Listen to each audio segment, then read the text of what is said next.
사랑하는 믿음의 가족 여러분, 안녕하십니까? 요한계시록 6장 1절로 8절에 있는 본문의 말씀입니다.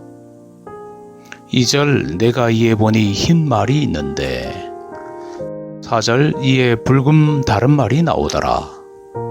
5절 내가 보니 검은 말이 나오는데 8절 내가 보매 청황색 말이 나오는데 구약의 선지자 스가랴는 요한계시록 6장에 나타난 것과 비슷한 4가지 색깔의 말을 탄 자들을 이상 속에서 보았습니다. 스가랴 1장 8절에서 10절 말씀입니다. 그 말을 탄 자들은 하나님의 심판을 집행하는 천사들과 같은 존재들이었습니다. 후에 본 스가랴의 이상에서 그 말들은 하나님을 섬기는 하나님의 내 바람, 내 영으로 일컬어졌습니다. 스가랴의 이상은 요한계시록 6장에 나오는 말의 형상이 상징하는 바를 푸는데 도움을 줍니다. 이 요한계시록에 나오는 4명의 말탄 자들은 역사적으로 적용할 수 있습니다. 7 교회의 경우와 같이 7인과 그리스도교 역사의 서로 다른 시대들 사이에는 상호 관계가 있습니다. 에베소 교회와 마찬가지로 첫 번째는 전반적으로 충성스러움이 특징을 이루던 사도시대와 일치합니다. 그 시기 동안에 복음은 온 세상에 급속히 전파되었습니다. 둘째는 1세기 말에서 4세기 초까지 로마 제국에서 일어난 박해의 시대와 현저하게 일치하고 있습니다.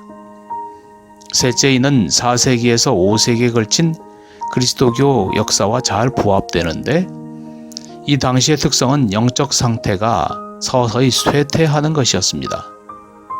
이 시기 동안에는 영적으로 하나님의 말씀에 기근이 있었습니다. 넷째는 중세 그리스도교의 특징을 이루었던 영적 죽음에 적용되고 이때 사람들은 성경을 가질 수가 없었고 인간의 전승이 성경을 가르치는 것보다 우위에 있었습니다.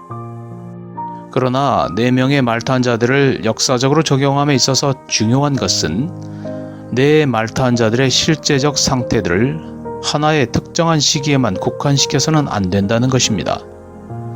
첫 번째 말탄 자는 나가서 정복하기를 더 정복할 것이 없을 때까지 계속합니다.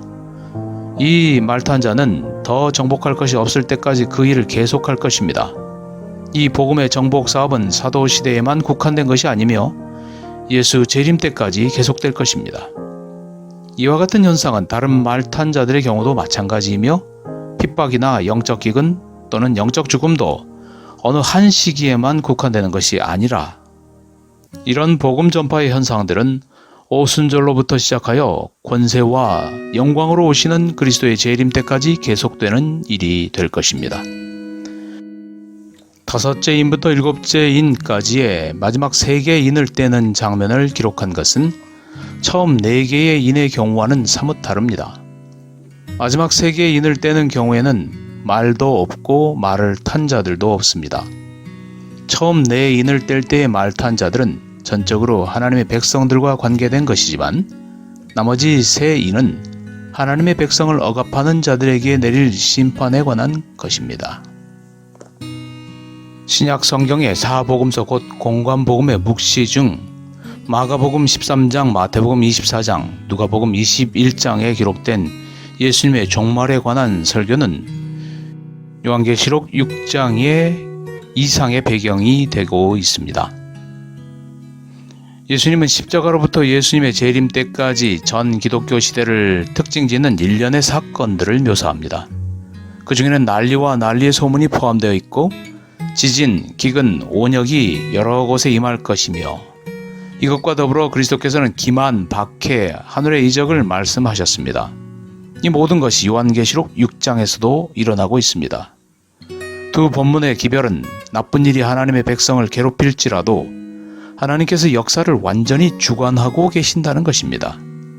인류 역사는 어린 양이 책을 여시는 결과로 진행되고 있습니다. 세상과 복음의 역사가 혼란스러운 것 같이 보일지라도 하나님은 여전히 통치하고 계시고 그분이 보시기에 가장 좋은 시간에 모든 일을 바로잡으실 것이라는 사실을 우리에게 알려주고 있습니다. 우리도 역사를 주관하시는 주님의 판단과 시간을 믿고 의지하기를 소망합니다. 감사합니다. 행복한 하루 되세요.